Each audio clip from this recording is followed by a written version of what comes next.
Lamarck के theory का क्या नाम है? Use and disuse organ.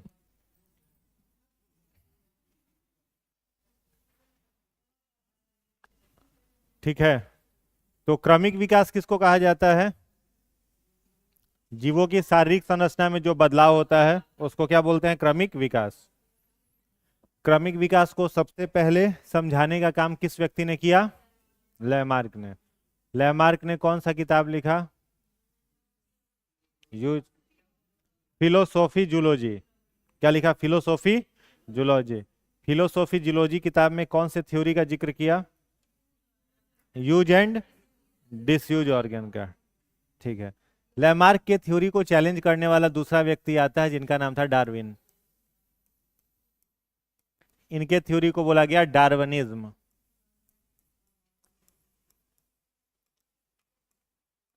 डार्विनवाद।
लिख लिए क्या? नोट हो गया? तो लैमार्क सबसे पहले क्रमिक विकास को समझाए थे, और लैमार्क का जो सिद्धांत था उसको गलत बताने का काम किस व्यक्ति ने किया? चार्ल्स डार्विन ने। ठीक है। और लैमार्क से थोड़ा बेहतर इनका सिद्धांत है, थोड़ा बेहतर इनका थ्योरी है। और डार्विन का थ्योरी तो चूंकि ज्यादा अच्छा लगा, इसलिए इनको बोला गया क्रमिक विकास का जनक, फादर ऑफ इवोल्यूशन। क्या बोला गया? फादर ऑफ इवोल्यूशन, क्रमिक विकास का जनक किसे बोला गया? चार्ल्स डार्विन को। डार्विन ने कौन सी किताब लिखी थी? The origin of species. Lamarck का था फिलोसोफी जूलॉजी, इनका था ओरिजिन ऑफ स्पेसीज। ठीक है। ओरिजिन का मतलब क्या होता है? उत्पत्ति। ठीक है। स्पेसीज का उत्पत्ति कैसे हुआ, ये किताब इन्होंने लिखा। क्वेश्चन आता है कि दी ओरिजिन ऑफ स्पेसीज पुस्तक में इन्होंने किस सिद्धांत का जिक्र किया है? नेचुरल सिलेक्शन का। कौन से सिद्धांत का? नेचुरल सिलेक्शन, प्राकृतिक चयनवाद का जिक्र किया है। प्राकृतिक चयनवाद में तीन तरह की बातें इनके द्वारा बताई गई। पहली बात इन्होंने जो बताया वह था थ्योरी ऑफ ओवर प्रोडक्शन। मतलब डार्विन का यह मानना था जो ऑर्गेनिज्म ज्यादा से ज्यादा संतान को जन्म देगा उसका प्रजाति में डाइवर्सिटी उतना अधिक रहेगा। समझ में आ रहा है? जितना ज्यादा संतान को जन्म देगा उतना ज्यादा डाइवर्सिटी बनने की, मतलब विविधता आने की संभावना है। समझ रहे हैं? भले ही ये सिद्धांत गलत था, सही था नहीं। ठीक है। तो ओवर प्रोडक्शन का थ्योरी नेचुरल सिलेक्शन में पहला बात इसने किया। ओवर प्रोडक्शन का ही देन है कि जनसंख्या का वृद्धि हो रहा है, नहीं हो रहा है? आजादी से पहले 1947 में अगर आप देखेंगे तो वायर कहीं जल रहा है क्या?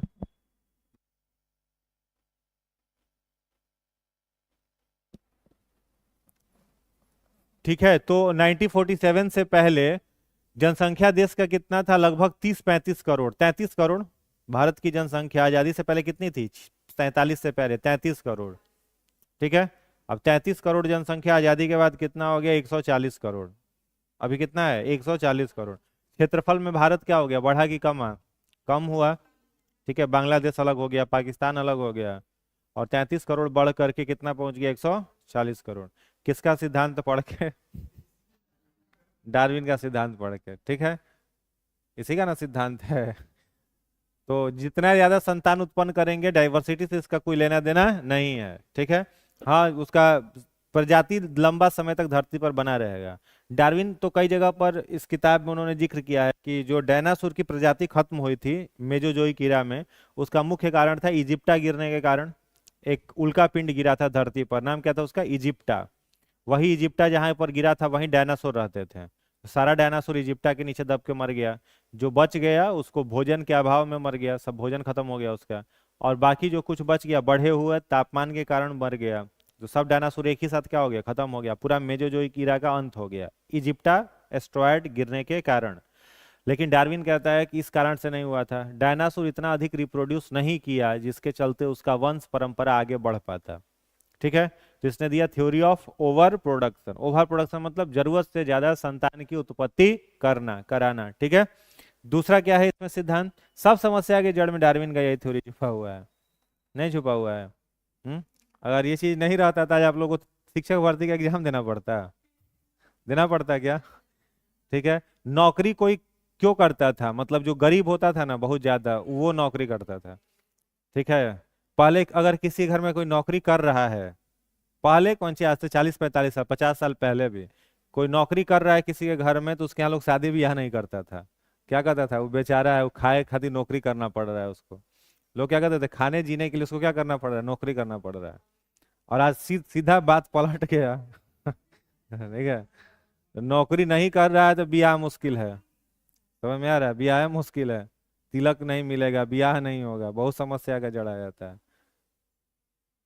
एक संसाधन में सोचो, 33 करोड़ जब जनसंख्या होगा तो एक व्यक्ति के लिए जितना संसाधन होगा, आज उतने संसाधन में कितने लोग गुजारा कर रहे हैं? 14 लोग, 14-15 लोग, उतने लोग संसाधन में गुजारा कर रहे हैं जो वहां पर एक व्यक्ति के लिए उतना चीज था।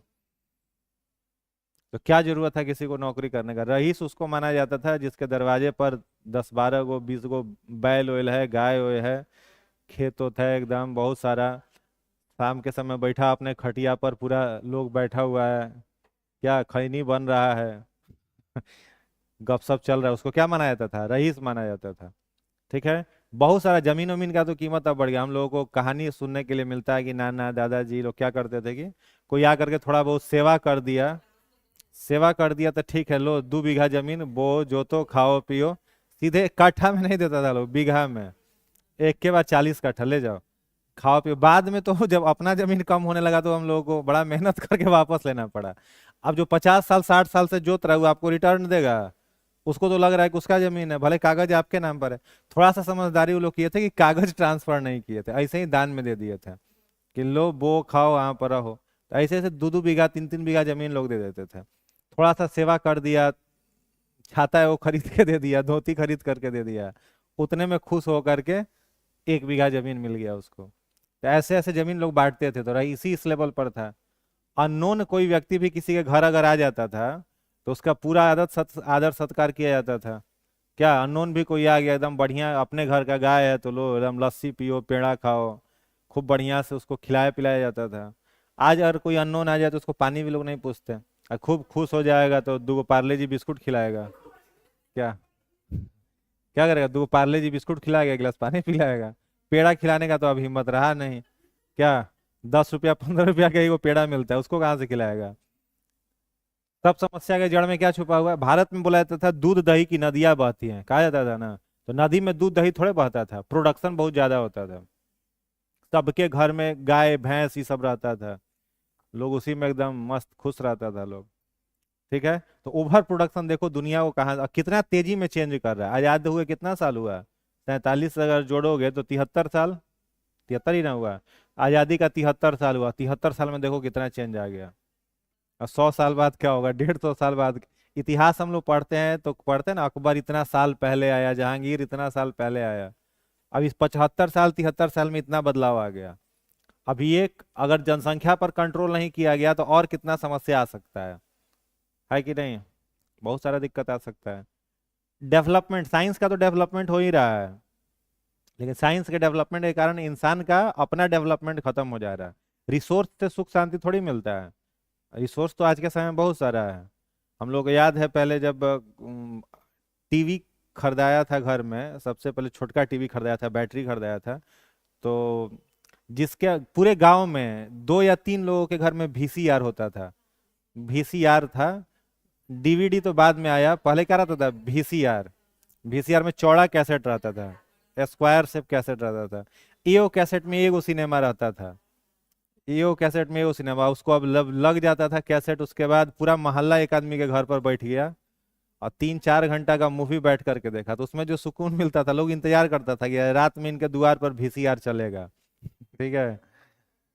तो उसका अलग एक्साइटमेंट होता था, है ना। वीसीआर के बाद आया डीवीडी, नहीं डीवीडी के पहले आया वीसीडी, जिसमें गोल वाला कैसेट, एक कैसेट में एक movie.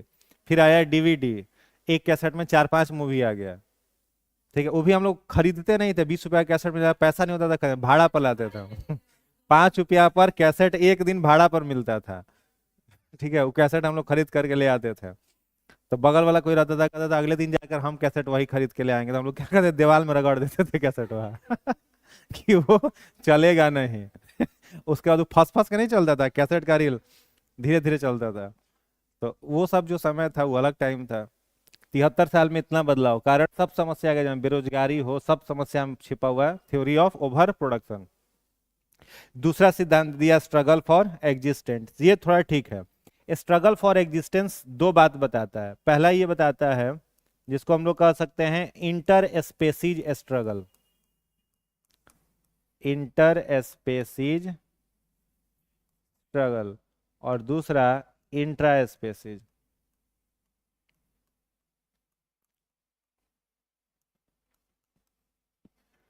Intra species struggle, inter species मतलब विजातीय संघर्ष, विजातीय संघर्ष, और इसको बोला जाएगा सम जातीय संघर्ष। ठीक है। डार्विन ने दूसरा बात क्या कहा, जितने जीव को जिंदा रहना है धरती पर, उसे पूरे जीवन भर क्या करना पड़ेगा? संघर्ष करना पड़ेगा। ठीक है। स्ट्रगल करना पड़ेगा।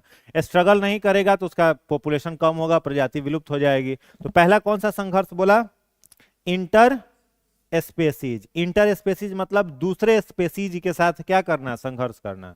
अब हिरण का और शेर का जो संघर्ष है वह किस में आ जाएगा, इंटर स्पेसीज में आ जाएगा। अब हिरण कहे कि हम भागेंगे रोज रोज के लिए, आज बैठ के खाना खाएंगे, तो शेर शिकार कर ले जाएगा। सब हिरण बैठ जाए तो एक सप्ताह में जंगल का सारा हिरण खत्म नहीं हो जाएगा। और शेर कहे कि रोज भागना पड़ता है, वो बैठ जाए तो उसको खाने के लिए नहीं मिलेगा। तो हिरण शेर का संघर्ष क्या हो गया, इंटर स्पेसीज, दो अलग अलग जातियों का संघर्ष। स्पेसीज माने प्रजाति, इंट्रा स्पेसीज सम जातीय माने अपनी ही जाति में संघर्ष। अब पहले से कोई शेर किसी जंगल में है, उससे मजबूत कोई दूसरा शेर आ जाए तो उसको क्या कर देगा, वहां से भगा देगा, रिप्लेस कर देगा। मामा आपके घर आ गए, अब जाने का नामे नहीं ले रहे हैं आए आपके घर, आप खूब खातिरदारी कर दिए, अब उनको पसंद आ गया कि भगने के घर रहेंगे, तो उनको भगाने के लिए कौन सा संघर्ष करोगे, कौन सा संघर्ष करोगे, इंट्रा स्पेसीज स्ट्रगल चलेगा कि मामा जाइए, अब सब बुद्धि लगाना पड़ेगा, है ना। तो मामा भगीना का संघर्ष इंट्रा स्पेसीज स्ट्रगल, ठीक है। शेर हिरण का संघर्ष इंटर स्पेसीज। तो दो तरह का स्ट्रगल होता है। तीसरा क्या बोला, survival of fittest. Survival of fittest, योग्यतम की उत्तरजीविता। जो सर फिट है, मजबूत है, वो सर्वाइव करेगा, और जो कमजोर है, अनफिट है, धीरे धीरे वो गायब हो जाएगा, ठीक है। सर्वाइवल ऑफ फिटेस्ट, ये थोड़ा सा थ्योरी ठीक है क्या। सब लोग फिट रहने के लिए, सर्वाइव करने के लिए क्या करता है, अपने आप को फिट रखता है, मेंटली, फिजिकली, सोशियली, ठीक है। तो ये डार्विन का थ्योरी था। डार्विन का भी थ्योरी गलत था, इसको चैलेंज करने का काम एक तीसरे व्यक्ति ने किया, लिखिएगा। नेक्स्ट,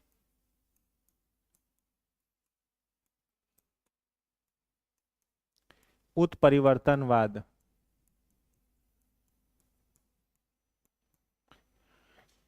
उत्परिवर्तनवाद, म्यूटेशन, उत्परिवर्तनवाद, म्यूटेशन हो गया। इसमें लिखिएगा, यह सिद्धांत ह्यूगो डी व्रिज ने दिया था। यह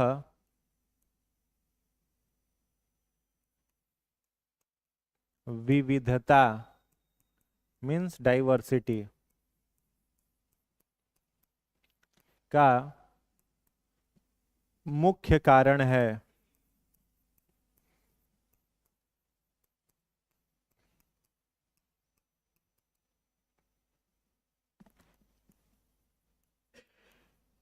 म्यूटेशन को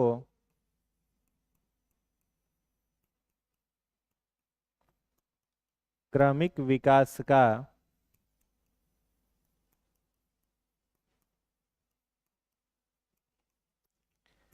आधुनिक संश्लेषित सिद्धांत कहते हैं।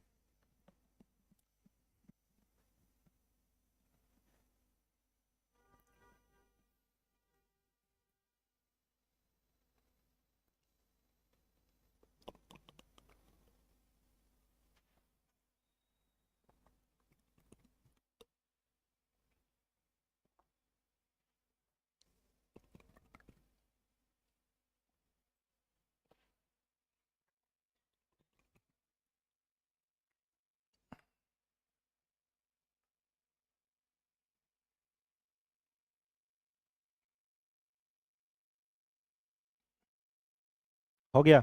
तो विविधता का या क्रमिक विकास का मुख्य कारण क्या है, उत्परिवर्तनवाद। इसको किसने दिया था, Hugo de bridge.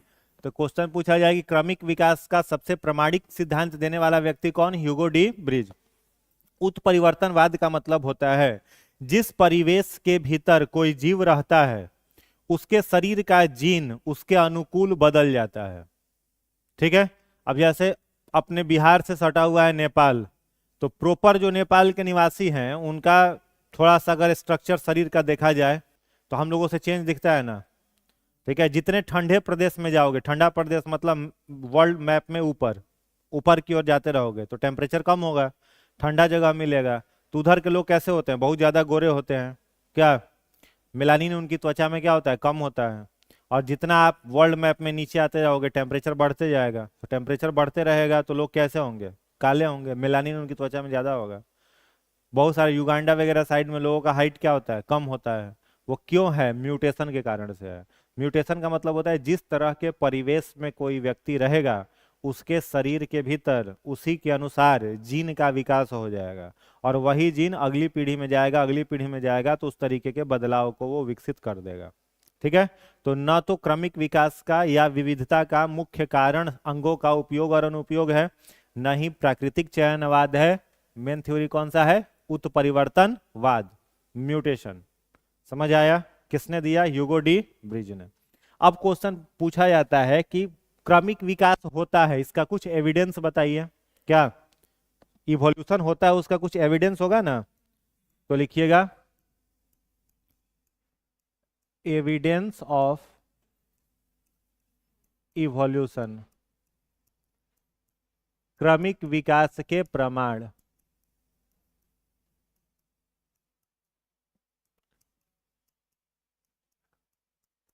Evidence of evolution, क्रमिक विकास के प्रमाण। हो गया, पहला लिखिएगा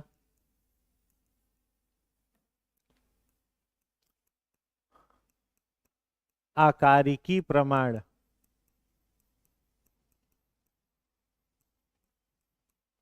मॉर्फोलॉजिकल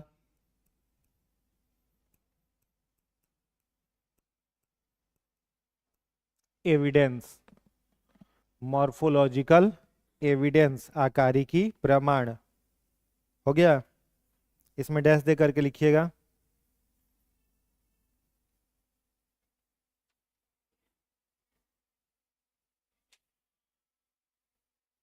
लिखिएगा विकास के क्रम में, विकास के क्रम में मनुष्य का निकटतम संबंधी, मनुष्य का निकटतम संबंधी चिंपैंजी, चिंपैंजी कौमा कपी कौमा गोरिल्ला, गोरिल्ला है, क्योंकि इनके कई आकारिकी संरचना, गोरिल्ला है, कपी एप एप एपी, ठीक है, क्योंकि इनकी कई आंतरिक, क्या बोले थे, आकारिकी संरचना एक जैसी होती है, एक जैसी होती है। समझ में आया, ये क्या कहता है, आकारिकी संरचना। आकारिकी संरचना का मतलब क्या, शरीर का बाहरी संरचना, आंतरिक नहीं, आंतरिक इसके बाद आएगा, वो अलग एविडेंस है। मॉर्फोलॉजिकल एविडेंस मतलब जैसे बंदर में क्या उंगली होता है, 5, हाथ में 5 उंगली, पैर में क्या उंगली, 5 उंगली, हाथ का डिजाइन हम ही लोग जैसा, पैर की उंगली का डिजाइन हम ही लोग जैसा, जीभ उसके पास हम ही लोग जैसा, ग्लैंड्स भी उसके पास है, पैरोटिड वगैरह सब ग्लैंड्स उसके पास है। तो ये क्या बताता है, देखने में बाहर की आकृति, यानी मनुष्य का सबसे निकटवर्ती पूर्वज ये सब है। समझ गए, तो ये आकारिकी एविडेंस मिलता है। दूसरा एविडेंस लिखिएगा आंतरिक रचना से प्रमाण, आंतरिक रचना से प्रमाण।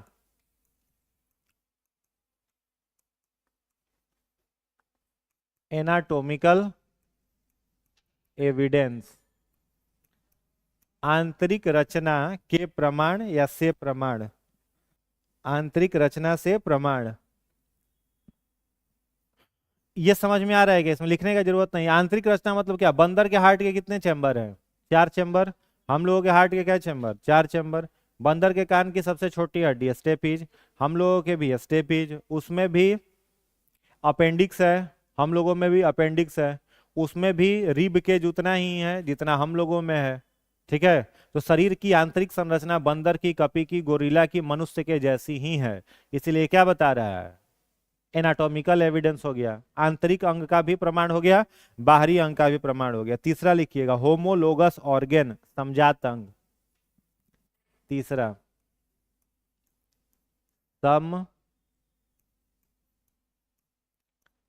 समजात अंग, होमोलोगस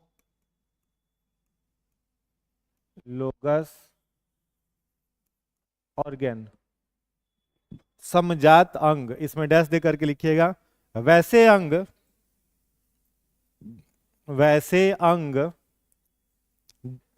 जिनकी संरचना समान होती है, जिनकी संरचना समान होती है किंतु कार्य भिन्न होते हैं, संरचना समान होती है किंतु कार्य भिन्न होते हैं। ठीक है, देखने में एक जैसा लगेगा, काम लेकिन उसका कैसा होगा, अलग अलग। उदाहरण में लिखिएगा, एग्जाम्पल, मेढक, घोड़ा, मनुष्य के अग्रपाद, अग्रपाद मतलब फोर लिम्स, अग्रपाद, मेढक, घोड़ा, मनुष्य के अग्रपाद। अब जैसे मेढक का हाथ है, मनुष्य का हाथ है, घोड़े का हाथ है, ठीक है, सबका आकार क्या है, एक जैसा। फोरलिम्स जो है वो कैसा है, अग्रपाद, एक जैसा। काम क्या हो गया, अलग अलग। मेढक में वो फोरलिम्स क्या काम कर रहा है, जंप करने में, कूदने में। घोड़ा में क्या काम कर रहा है, दौड़ने में। मनुष्य का हाथ हो गया तो हाथ का जो रोल हो गया। समझ में आ गया। तो आंतरिक संरचना क्या होती है, एक जैसी। हड्डी वगैरह सब कैसा होगा, एक जैसी, लेकिन काम कैसा हो जाएगा, अलग अलग। तो उसको हम लोग बोलेंगे समजात, मतलब एक ही तरह के अंग। चौथा एविडेंस लिखिएगा, समरूप अंग,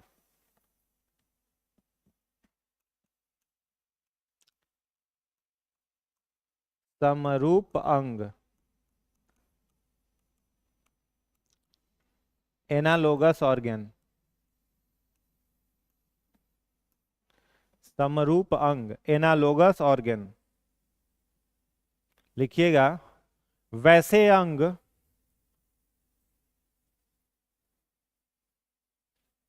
जिनका कार्य समान होता है, जिनका कार्य समान होता है किंतु संरचना भिन्न होती है,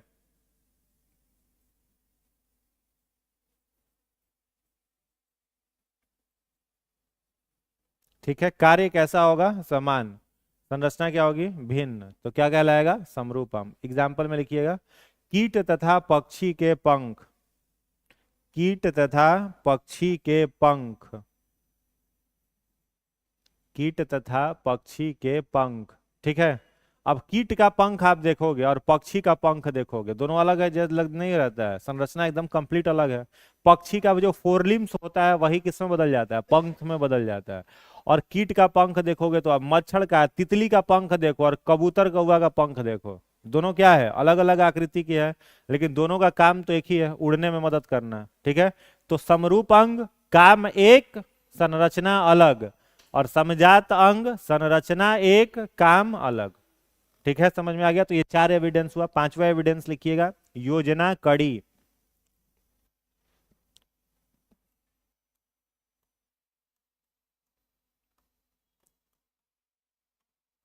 योजना कड़ी,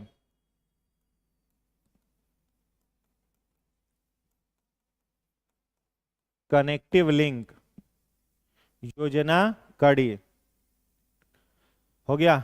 अब योजना कड़ी या कनेक्टिव लिंक किसे कहते हैं, अब देखो, जैसे दो ऑर्गेनिज्म, एक ऑर्गेनिज्म से जब दूसरा ऑर्गेनिज्म बदल रहा होता है, ठीक है, जैसे इसको लिखवाएंगे अभी, कवक है, जब ये बदल रहा था किस में, शैवाल में, तो बीच में एक ऑर्गेनिज्म जन्म लिया, कौन जन्म लिया, लाइकेन। ठीक है, तो लाइकेन को हम लोग क्या कहते हैं, कवक और शैवाल के बीच की योजना कड़ी। तो एक जीव जब दूसरे जीव में विकसित होते रहते रहता है, अब ये कैसा जीव है, अविकसित, यह कैसा होता है, अनडेवलप्ड है, अविकसित है। तो एक जीव का जब मॉर्फोलॉजिकल स्ट्रक्चर, एनाटॉमिकल स्ट्रक्चर बदल रहा होता है, उसमें इवोल्यूशन आ रहा होता है, तो कुछ समय के लिए बीच में एक अविकसित जीव जन्म ले लेता है। लंबे समय तक वो अविकसित जीव अविकसित ही रह जाता है या फिर वो समाप्त हो जाता है। समझ में आ रहा है? तो बीच में जो जीव जन्म लिया ना, उसी जीव को क्या बोला जाता है? कनेक्टिव लिंक बोला जाता है। समझ में आया? अब ये कनेक्टिव लिंक लंबे समय तक रह भी सकता है या फिर वो विलुप्त भी हो सकता है। उसी तरीके से पहला इसमें लिखिएगा, कनेक्टिव लिंक आया था इकिडना। लिखिएगा पहला इकिडना।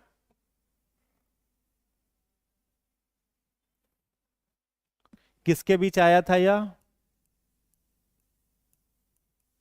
सरीसृप और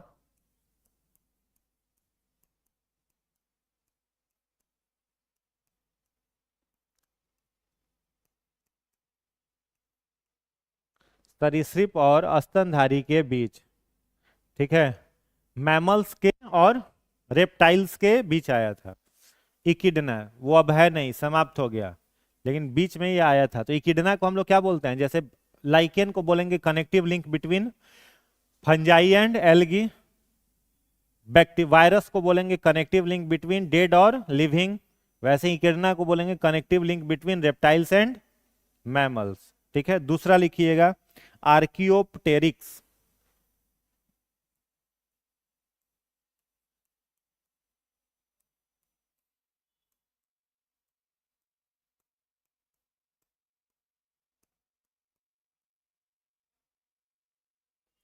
आर्कियोप्टेरिक्स किसके बीच आया था? सरीसृप और पक्षी, रेप्टाइल्स और बर्ड्स के बीच आर्कियोप्टेरिक्स। तीसरा आया था लंग्स फिश, फेफड़े वाली मछली। लंग्स फिश आई थी किसके बीच में? मत्स्य और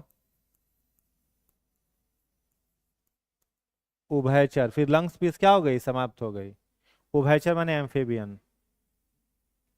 उसके बाद वायरस तो मालूम ही है, तो नहीं लिखवाते हैं, सजीव और निर्जीव के बीच में है, तो कोई जरूरत नहीं है। युगलीना लिख लो।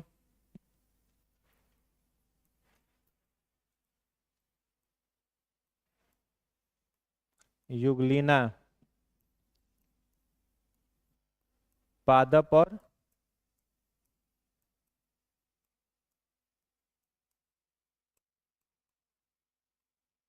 जंतु के बीच। पादप और प्राणी माने जंतु के बीच। युगलीना समझ रहे हो क्या? फोटो देखे होंगे इसका आप लोग। ठीक है, युगलीना जो होता है वो दिन में प्रकाश संश्लेषण करता है और रात में कीटों को, छोटे मोटे जंतुओं को खाता है।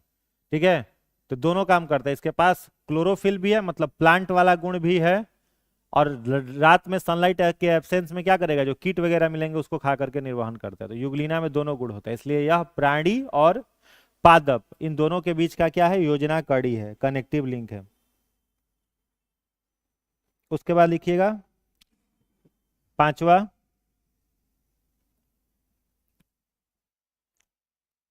प्रोटो एस्पोरेंजिया।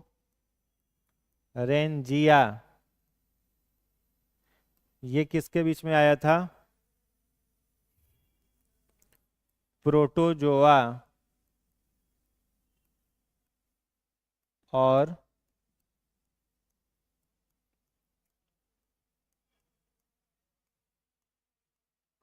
पोरीफेरा के बीच में। ठीक है, प्रोटोजोआ का नाम सुने हो? एनिमल किंगडम जब हम लोग पढ़ेंगे तो एनिमल किंगडम में टोटल 11 फाइलम है। पहला फाइलम है प्रोटोजोआ, प्रोटोजोआ के बाद पोरीफेरा, पोरीफेरा के बाद सिलेंट्रेटा, फिर cnidaria, platyhelminthes, aschelminthes, annelida, mollusca, arthropoda, echinodermata, hemichordata, chordata. Total कितना? 11। तो सबसे पहले क्या है? प्रोटोजोआ। प्रोटोजोआ कैसा जीव होता है? एक कोशिकीय। जैसे अमीबा किस में आता है? प्रोटोजोआ। पैरामीशियम किस में आएगा? प्रोटोजोआ। प्लाज्मोडियम किस में आएगा? प्रोटोजोआ। उसके बाद स्लीपिंग सिकनेस किससे होता है? ट्रिप्नोसिन किस में आएगा? प्रोटोजोआ में। एक कोशिकीय जीव होता है। अब यही एक कोशिकीय जीव कोशिका से आगे बढ़ रहा था और उत्तक स्तर तक आ रहा था, टिश्यू तक। सेल से किस में बदल रहा था? टिश्यू लेवल तक। तो उसके बीच में पोरिफेरा में स्पॉन्ज आता है। स्पॉन्ज किस में आता है? पोरिफेरा में। तो मतलब एक कोशिकीय जीव यानी कोशिकीय जीव उत्तक वाले जीव में बदल रहा था। तो कुछ समय के लिए अविकसित एक जीव जन्म लिया था, प्रोटोस्पोरेंजिया। फिर प्रोटोस्पोरेंजिया क्या हो गया? खत्म हो गया। ठीक है। और कौन सा ऑर्गेनिज्म आ गया? पोरीफेरा। तो इन दोनों के बीच का कनेक्टिव लिंक था प्रोटोस्पोरेंजिया। उसके बाद लिखना नेक्स्ट नियोपिलीना।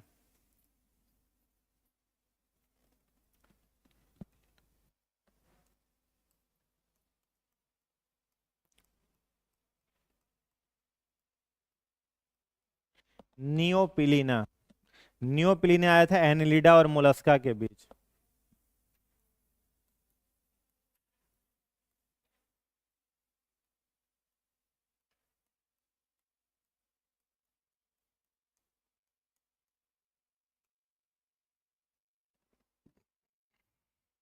एनिलिडा और मोलस्का के बीच। एनिलिडा का मतलब समझ रहे हो क्या? हाँ, अर्थवर्म हो जाएगा, स्नेल हो जाएगा, घोंघा। ठीक है। ये सब किस में आता है? एनिलिडा में। और मोलस्का में कौन आता है? सीप, सीपिया, ऑक्टोपस, शंख। ये सब किस में आता है? मोलस्का में। हाँ। एक घोंघा होता है, स्किन सॉफ्ट स्किन वाला, वो आ जाता है एनिलिडा में। और जो उसके ऊपर एक कवर वाला होता है, वो घोंघा जो कहलाता है, वो मोलस्का में आ जाएगा। मतलब जिसके ऊपर में कवर है ना, जैसे शंख के ऊपर है, बालू में देखते हैं छोटा छोटा शंख जैसा निकलता है, वो सब आपका है मोलस्का। ठीक है। ऑक्टोपस वगैरह मोलस्का में आता है। तो इन दोनों के बीच में, एनिलिडा और मोलस्का के बीच में कौन आया था? नियोपिलीना। इसके बाद लिखिएगा पेरीपेटस। पेरीपेट्स।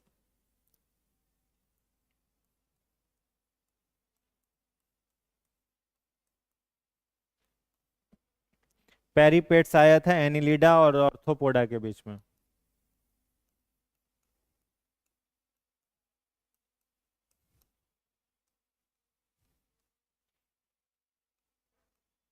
एनिलिडा ऑर्थ्रोपोडा के बीच में।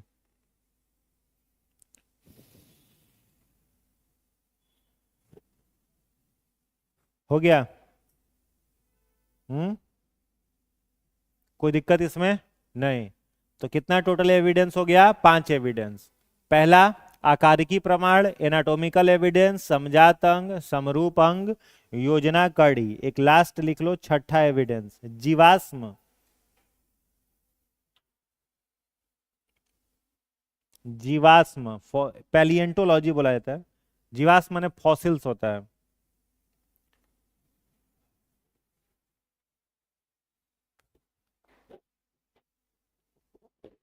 जीवाश्म समझ रहे हो ना? लिखवाने का तो कोई जरूरत है नहीं। जीवाश्म की उम्र का पता लगाने के लिए किसका प्रयोग किया जाता है? कार्बन डेटिंग मेथड का यूज किया जाता है। हाँ। कार्बन, हाँ, कार्बन 14 का यूज किया जाता है, कार्बन डेटिंग का। अब पृथ्वी की आयु का पता लगाने के लिए, हाँ, पृथ्वी की आयु का यूरेनियम 235। ठीक है। उसको बोला जाता है यूरेनियम लेड विधि। चट्टान का आयु जानना है, पृथ्वी का आयु जानना है, तो यूरेनियम लेड विधि। और जीवाश्म का आयु जानना है तो कार्बन 14। ठीक है, कार्बन डेटिंग मेथड। क्लियर? खत्म हो गया जेनेटिक्स। पूरा याद हो गया? जितना लिखवाए वो तो याद हो ही गया। ठीक है। चलिए अब क्या पढ़िएगा बताइए। सेल हो ही गया, टिश्यू हो ही गया। अभी दो बड़ा बड़ा चैप्टर है, एक डिजीज है और एक डाइवर्सिटी एंड टेक्सोनॉमी। स्केलेटन पढ़ लिए हैं क्या? कंकाल तंत्र नहीं पढ़े हैं? अच्छा, वो भी होगा। डिजीज शुरू कर देते हैं। हेडिंग बना लीजिए, हेल्थ एंड डिजीज। टाइम है ना, अभी है आधा घंटा। हेल्थ एंड डिजीज इंट्रोडक्शन हो जाएगा इसका।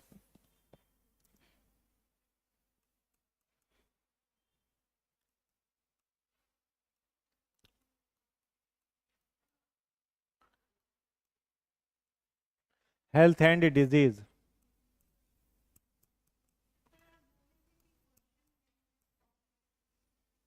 हाँ, बोले तो थे। अच्छा रुको, उसको बनवा लेते हैं आजकल में, टाइपिंग के लिए दे देते हैं। क्वेश्चन 100 क्वेश्चन बोले थे ना। WHO के अनुसार यदि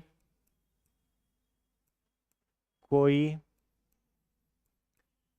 व्यक्ति शारीरिक, मानसिक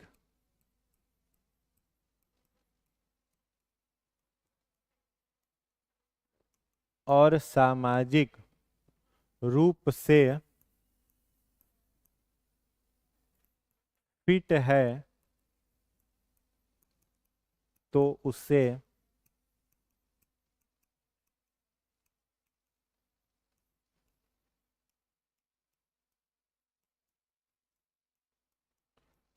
स्वस्थ कहा जाएगा। ठीक है। If any person fit from physically, mentally and socially then called healthy. तीन रूप में कोई फिट है, कौन कौन सा fitness? Physical, mental and social. ये किसका डेफिनेशन? ये पीसीएस एग्जाम में आया हुआ क्वेश्चन है, समझ में आ रहा है? तीनों कॉलम दिया हुआ था, physical fitness, mental fitness, social fitness. तीनों में जो फिट है उसको हेल्दी कहेंगे। तीनों रूप समझ रहे हो ना? फिजिकल मतलब शरीर ठीक है, एनाटॉमी ठीक है। अब चल रहे हो, लीवर हिल रहा है आपका, तो आप किस रूप में बीमार हो? फिजिकल इलनेस का शिकार है क्या? हड्डी उड्डी टूटा उटा है तो कौन सा इलनेस है? फिजिकल इलनेस है। समझ में आ रहा है? फिजिकल इलनेस, लीवर के ऊपर चर्बी चढ़ गया है, फैट चढ़ गया है, तो कौन सा बीमारी है? फिजिकल है। कोई एक्सरसाइज कर रहा है, डाइट अच्छा रखा है, फिजिकली फिट है। मेंटली डिस्टर्ब है तो बीमार में आएगा। मेंटली डिस्टर्बेंस समझ रहे हैं, जैसे एंजाइटी है, डिप्रेशन है। क्या आज के समय में एंजाइटी तो सभी को है, बिना एंजाइटी का कोई दुनिया में है? हाँ, कोई नहीं है। बच्चा जन्म लेता है, 2-3 साल में वो एंजाइटी में चल जाता है। ठीक है। कै साल में? 2-3 साल में चल जाता है कि नहीं एंजाइटी में? जैसे ही उसका प्ले स्कूल में एडमिशन हुआ, बेचारा एंजाइटी में चल गया। ठीक है। सुबह में ठंडा के दिन में जगाएगा सब उसको 7 बजे, तो एंजाइटी में पहले उठते उठते एंजाइटी में चल जाएगा। फिर कई बार बचवा सब कहाँ खुलता है, जब बैठा के उसके ऊपर पानी गिराया जाता है नहलाने के लिए, वहां पर फिर बेचारा नींदे में ड्रेस पहन लेता है, नींदे में खाना खा लेता है, नींदे में बस में बैठ जाएगा, फिर स्कूल पहुंच जाएगा। स्कूल में जब उसका मैडम निकालेंगी बस में से बाहर, तब उसको लगेगा कहाँ जगे हुए हैं, जगेगा तब। तो उसका एंजाइटी वहीं से शुरू है। तो स्वस्थ कोई नहीं है, मतलब WHO ऐसा डेफिनेशन बनाया है ना कि दुनिया का पूरा पॉपुलेशन कैसा है? बीमार है। कोई मान लो प्राणायाम भी कर रहा है तो फिजिकल और मेंटल फिटनेस दोनों आ गया। तो तीसरा तो सोशल नहीं आएगा। सोशल फिटनेस किसको कहते हैं? सामाजिक रूप में आप ठीक हैं, आपका इज्जत तो इज्जत है सामाजिक रूप में। ठीक है। तब आपको क्या कहा जाएगा? सोशल फिटनेस के आप ये हैं।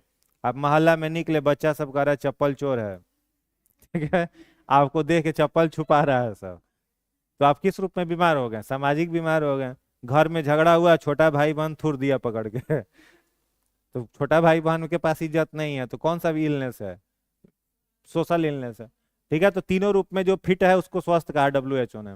इन तीनों में इलनेस का फिर डेफिनेशन क्या होगा? Not proper fit from physical, mental और सोशल, या फिर ऑर्गन और ऑर्गन सिस्टम बॉडी का काम नहीं कर रहा है, तो उसको कहेंगे डिजीज। ठीक है। समय अवधि के आधार पर, ठीक है, टाइम ड्यूरेशन, टाइम ड्यूरेशन के आधार पर डिजीज दो तरह का होता है। एक को कहते हैं एक्यूट डिजीज और एक को कहते हैं क्रॉनिक। पहला एक्यूट डिजीज और दूसरा क्रॉनिक, क्रॉनिक डिजीज। ठीक है। समय अवधि के आधार पर रोग कितने प्रकार के हो गए? लिखते चलिए इसको। टाइम ड्यूरेशन मतलब समय अवधि,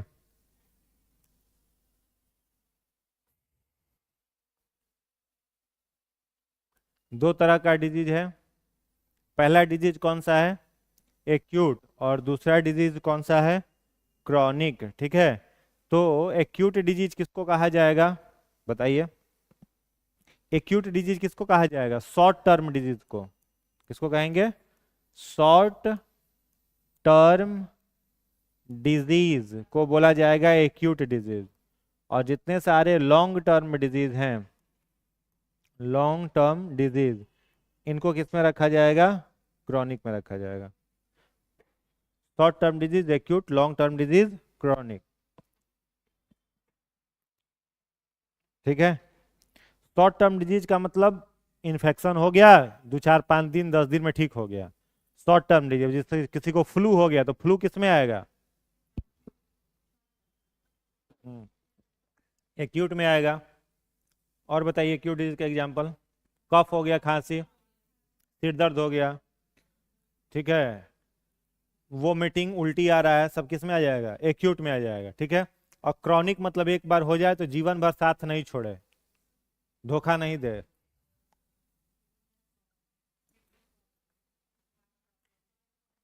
एग्जाम्पल बताओ। डायबिटीज, थायराइड, ठीक है, हार्ट डिसऑर्डर, ठीक है, ट्यूमर, कैंसर, ये सब कैसा डिजीज है? क्रॉनिक। तो long term disease chronic, short term disease acute. तो समय अवधि के आधार पर डिजीज दो तरह का था, लेकिन प्रॉपरली अगर हम लोग डिजीज का क्लासिफिकेशन करेंगे तो इसे दो भागों में बांटेंगे। एक होगा कॉन्जेनाइटल,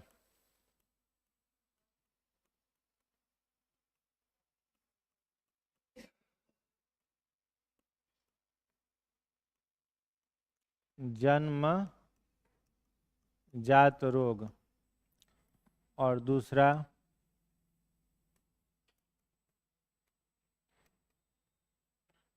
एक्वायर्ड डिजीज,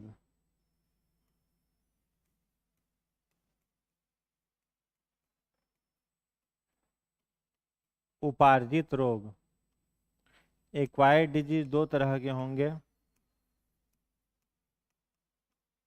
कम्युनिकेबल संक्रामक रोग, या इसी को इन्फेक्शियस डिजीज भी कहते हैं।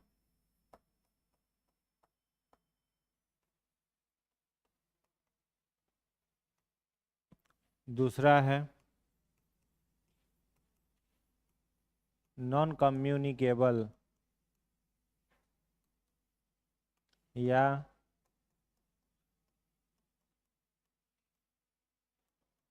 नॉन इन्फेक्शियस, हिंदी में कहेंगे असंक्रामक रोग।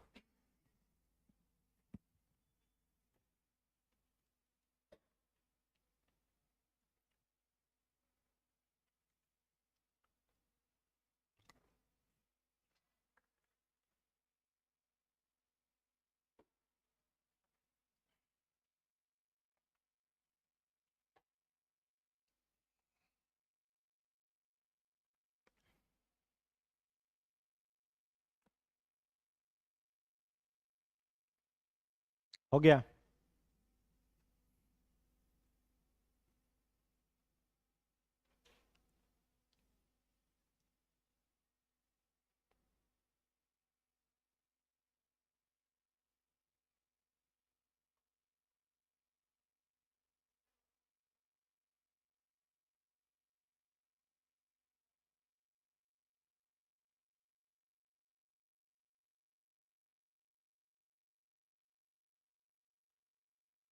इसमें कोई डाउट किन्हीं को तो बताइए।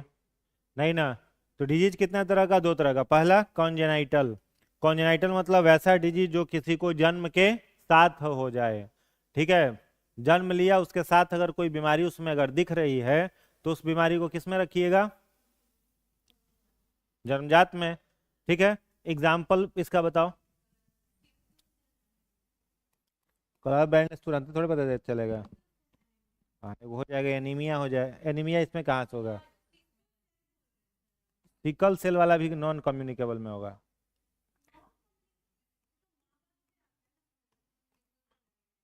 आता तो कलर ब्लाइंडनेस भी है।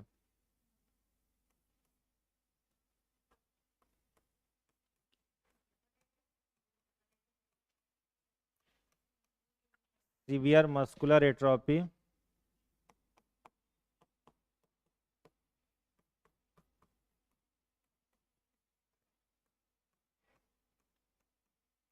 डिम्पल अक्रॉस वर्टिब्रल कॉलम, और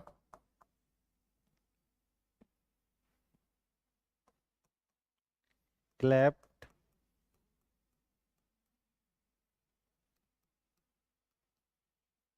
लिप्स एंड पैलेट।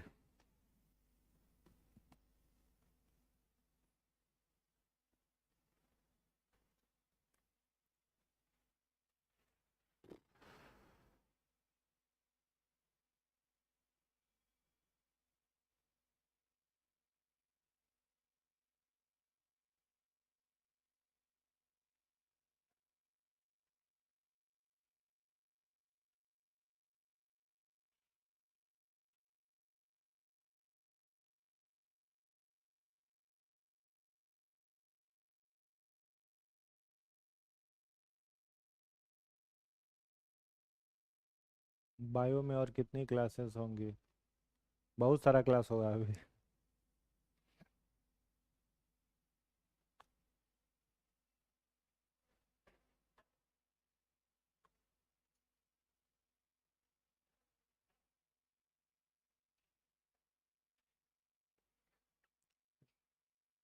कोई दिक्कत? नहीं दिक्कत है? तो ऐसे ऐसे मुड़ी हिला रहे हैं, ऐसे ऐसे नहीं दिया। ठीक है, 3 डिजीज है। सीवियर मस्कुलर एट्रोफी, इसका नाम हम कई बार बोले हैं, SMA डिजीज। इसमें शरीर के में प्रोटीन का निर्माण नहीं होता है। ठीक है, क्या नहीं बनता शरीर में? प्रोटीन। तो जन्मजात बच्चे को होता है, 100 में से 1 बच्चा इस बीमारी से प्रभावित होता है।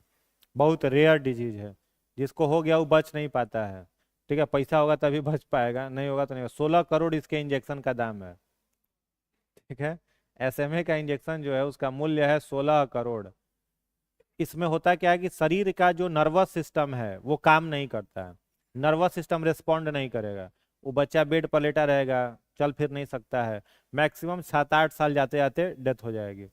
इसका कोई मेडिकेशन नहीं है, कोई दवा वगैरह नहीं है। बस वही वैक्सीन जो 16 करोड़ का है, और उसको भी बनाता है सिर्फ अमेरिका। तो जिसको ये रोग होता है वो अमेरिका से संपर्क करेगा, तो अमेरिका के डॉक्टर आएंगे यहाँ पर, आ करके ब्लड का सैंपल ले जाएंगे उस बच्चे का, फिर उसके जीनोम को मिला करके उसका वैक्सीन बनेगा। फिर वहां से एयर एम्बुलेंस से वैक्सीन लेके आएंगे, फिर आके लगाएगा। इस पूरी प्रक्रिया में माने ब्लड सैंपल ले जाना, ले आके लगाना, इन टोटल प्रक्रिया में लगता है 16 करोड़ रुपया। तो गरीब लोग होगा, गरीब लोग क्या है, एवरेज लोग, सभी लोग। ठीक है, 16 करोड़ इसके वैक्सीन का दाम है। 3 साल पहले बेंगलोर में यह बीमारी निकला था, वो लड़की थी 3-4 महीने की थी, उसको ये बीमारी निकला था SMA। तो उसको वैक्सीन लगा था, 11 करोड़ में लगा था। भारत सरकार 5 करोड़ GST उस पर छोड़ दिया था। GST इस पर लगता है 5 करोड़ भारत सरकार का, तो GST माफ कर दिया, तो कितना में लगा? 11 करोड़ में लगा था। बिहार में कुछ दिन पहले एक बच्चा वो चर्चा में नहीं था, आयांश नाम का, उसको यही वैक्सीन लगना था, 16 करोड़। खूब ज्यादा डोनेशन लोग मांग रहे थे जो। तो SMA सीवियर मस्कुलर एट्रोफी कैसा रोग है? जन्मजात रोग। वो एट्रोफी होता है, वो डिस्ट्रॉफी होता है, SMD। तो डिस्ट्रॉफी एट्रोफी दोनों खतरनाक है, समझ गए? उसके बाद शरीर में प्रोटीन धीरे धीरे बढ़ने लगेगा। अब 16 करोड़ लगाई वो करे बच्चे भी नहीं। हाँ, तो सीवियर मस्कुलर एट्रोफी पहला बीमारी। दूसरा डिम्पल, SMA शॉर्ट में कहते हैं इसको, समझ गया? Dimple across vertebral column. Vertebral column माने रीढ़ की हड्डी। ठीक है, तो जो हम लोग का रीढ़ की हड्डी होता है इसको वर्टिब्राई कहा जाता है। हर एक हड्डी को क्या बोला जाता है? वर्टिब्राई। जो वर्टिब्राई होता है इसके किनारे गड्ढा बनने लगता है। क्या बनने लगता है? गड्ढा। ये भी बचपन जन्म के साथ ही रहता है। तो जिसके रीढ़ की हड्डी के किनारे गड्ढा बना हुआ है वो सीधा खड़ा होकर के चल नहीं पाएगा। उसके स्पाइन का development, neuron, nervous spinal cord का डेवलपमेंट ठीक से नहीं होगा। ठीक है, तो ये भी जन्मजात रोग में ही आता है। क्या? ठीक है, लोग डिंपल गाल पर बनवाते हैं सुंदर दिखने के लिए, नहीं बनवाते हैं। जिसके गाल पर डिंपल बन रहा है वो सुंदर दिखाई देता है। कई लोग तो ऑपरेशन करवा के डिंपल बनवाता है, पता है कि नहीं? नहीं पता है? बहुत सारा हीरोइन लोग होती है, वो लोग यहाँ पर अंदर से चिक्स का मसल्स कटवा देता है सबकी, गड्ढा यहाँ पर बने ज्यादा सुंदर दिखने के लिए। तो वो वो आ जाएगा आपका डिम्पल। तो डिम्पल गाल पे बने तो लोग सुंदर दिखता है, अब भगवान बना दिया तो गड़बड़ हो जाता है। तो वर्टिब्रल कॉलम पर बन जाए तो वो किस में आ जाएगा? जन्मजात रोग में आ जाएगा। तीसरा है cleft lips and palate. Cleft lips and palate का मतलब बहुत सारे बच्चे जन्म लेते हैं, उनका देखोगे लिप्स जो होता है, ओठ जो होता है कटा हुआ रहता है, अजीब तरीके से मुड़ा हुआ रहता है, कटा हुआ रहेगा, मुड़ा हुआ रहेगा, वो बोल नहीं पाता है, उसका आवाज साफ नहीं निकलेगा। ठीक है, जीभ जो होता है वो भी क्लैप्ट रहता है, समझ गया। तो ये सब बीमारियां किस में आ जाती हैं, कॉन्जेनाइटल डिजीज में। ठीक है, जो जन्म के साथ किसी में दिखाई दे। आगे है एक्वायर्ड डिजीज, उपार्जित रोग। तो एक्वायर्ड कब होगा, जन्म के बाद, आफ्टर द बर्थ। तो जन्म के बाद होगा तो उपार्जित में आएगा। उपार्जित रोग दो प्रकार के, कम्युनिकेबल और नॉन कम्युनिकेबल, संक्रामक असंक्रामक। जो फैलने वाली बीमारियां हैं, जो बीमार व्यक्ति से स्वस्थ व्यक्ति में चला जाए, उसको हम लोग कहेंगे संक्रामक। असंक्रामक बीमार से स्वस्थ व्यक्ति में नहीं फैलता है। अब जैसे मान लो किसी को बेरी बेरी डिजीज है, बेरी बेरी विटामिन बी1 की कमी से होता है, थाइमीन जिसको बोलते हैं। ठीक है, तो थाइमीन की कमी से कौन सा रोग होता है, बेरी बेरी। तो बेरी बेरी फैलने वाला रोग है क्या, नहीं फैलेगा। किसी को नाइट ब्लाइंडनेस है, रंग अंध रतौंधी, तो उन्हें उसे रात में दिखाई नहीं देता है, तो वो भी आपका कैसा डिजीज हो जाएगा, रेटिनॉल की कमी से होता है। विटामिन ए की कमी से क्या होता है, रतौंधी होता है, तो रात में उसको दिखेगा नहीं, तो वो भी आपका नॉन इन्फेक्शियस या नॉन कम्युनिकेबल हो जाएगा। विटामिन सी की कमी से किसी को स्कर्वी हो गया है, तो स्कर्वी हो गया तो वो भी फैलने वाली बीमारी नहीं है। किसी को विटामिन डी की कमी से रिकेट्स हो गया या ऑस्टियोमेलेसिया हो गया, वो भी फैलने वाली बीमारी नहीं है। टोकोफेरॉल की कमी से लेस फर्टिलिटी होता है, नपुंसकता, वो भी फैलने वाली बीमारी नहीं है। विटामिन के की कमी से डिले ब्लड क्लॉटिंग, खून का थक्का नहीं जमता है, तो वो भी फैलने वाली बीमारी नहीं है। तो मोटा मोटी याद रखना है, प्रोटीन की कमी से मरासमस रोग होगा, ठीक है, क्वेसिक्योर रोग होगा, ये भी फैलने वाली बीमारी नहीं है। तो due to deficiency of vitamin, carbohydrate, fat, इन सब की कमी से जो भी डिजीज होगा उन सबको किस में रखा जाएगा, नॉन कम्युनिकेबल में रखा जाएगा।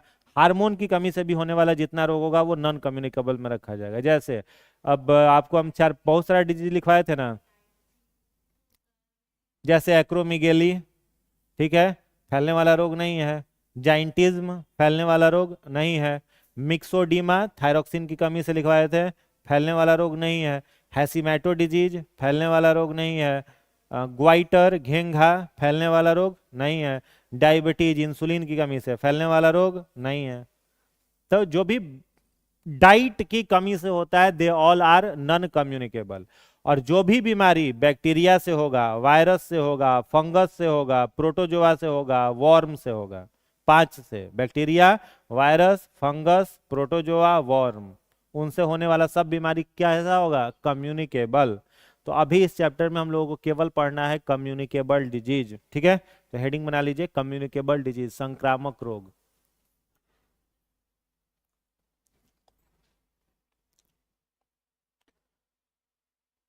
कम्युनिकेबल डिजीज, संक्रामक रोग,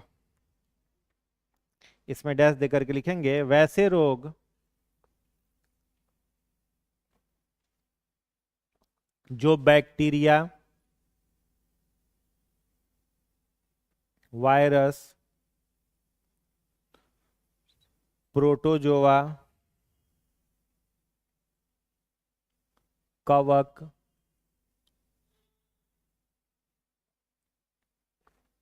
कृमि, कृमि मतलब वॉर्म, WRM वॉर्म, कृमि से होता है,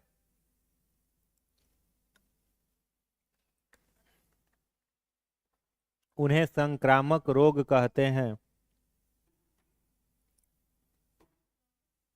संक्रामक रोग, उन्हें संक्रामक रोग कहते हैं। ठीक है, जो भी इन सब से होगा संक्रामक रोग कहलाएगा। पहला अब हेडिंग बनाइएगा वायरस डिजीज, विषाणु जनित रोग। वायरल डिजीज, विषाणु जनित रोग, विषाणु जनित रोग।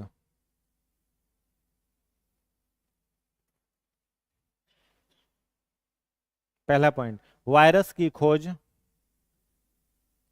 वायरस की खोज, वायरस की खोज इवानो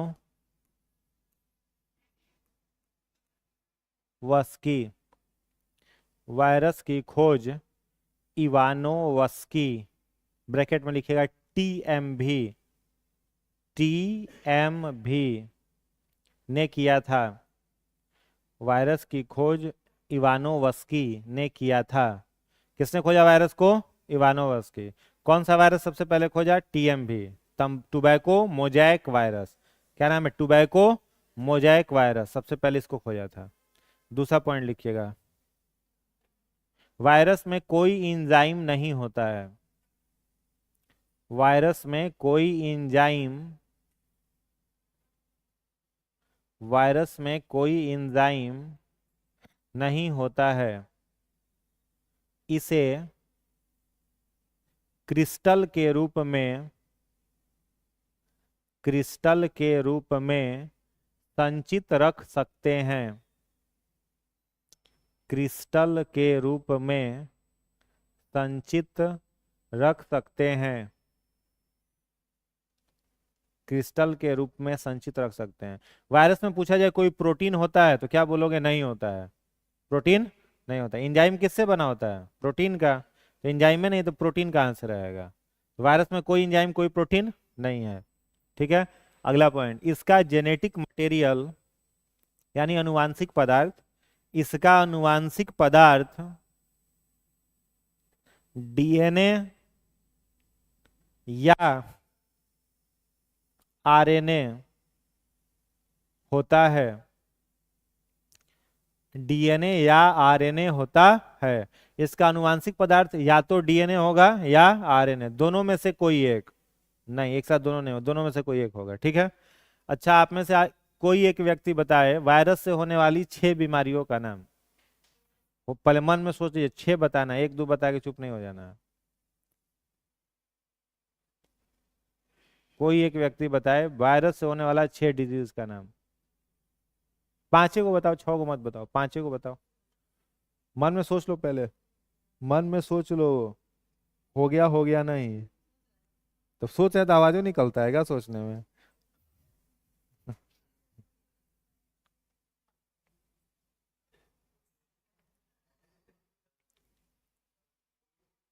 पांच को सोच लिए ना? फिर 5 को सोच लिए पहले। भाई हम क्या पूछे, 5 को सोच लिए हो तो 5 को सोचो पहले तब बोलना। 4 को बोल के चुप हो जाएगा, पांचवा दोस्त सब मिलके बताएगा।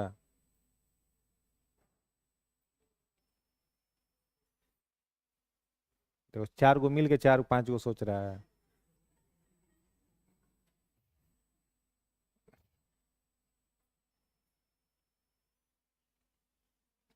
नहीं सोच पाए, एंजाइम हो गया।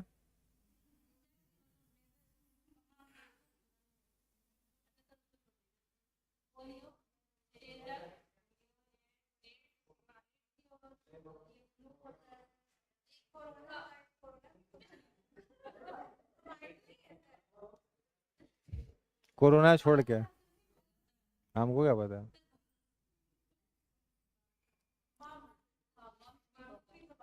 हाँ तो 4 हो गया, पांचवा बताओ।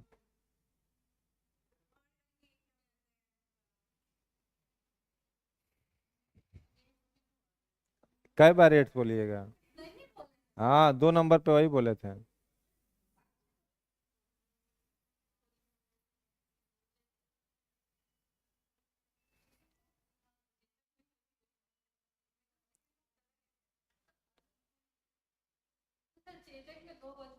मीजल्स जो होता है ना, खसरा, वो वायरस से होता है, बैक्टीरिया से होता है।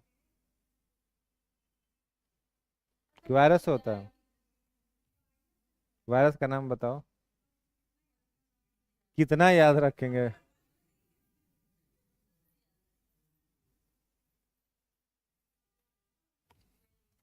हो गया, चलिए इतना लिख लिए। एक ट्रिक लिख लो। हाँ होगा। हम्म।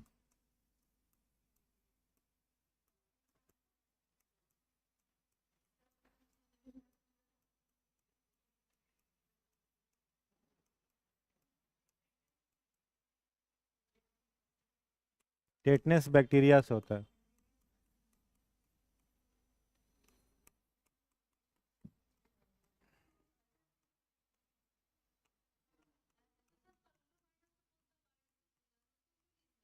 कोरोना वायरस है, बीमारी बोलती तब ना, कोविड 19 बोलती तब होता। अच्छा कोरोना वायरस का नाम आपने बोला, हमने डिजीज पूछा था। अब कोरोना वायरस से तो सार्स भी होता है, तब फिर तो केवल कोरोना बोलिएगा तो कैसे होगा।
लिख लिए।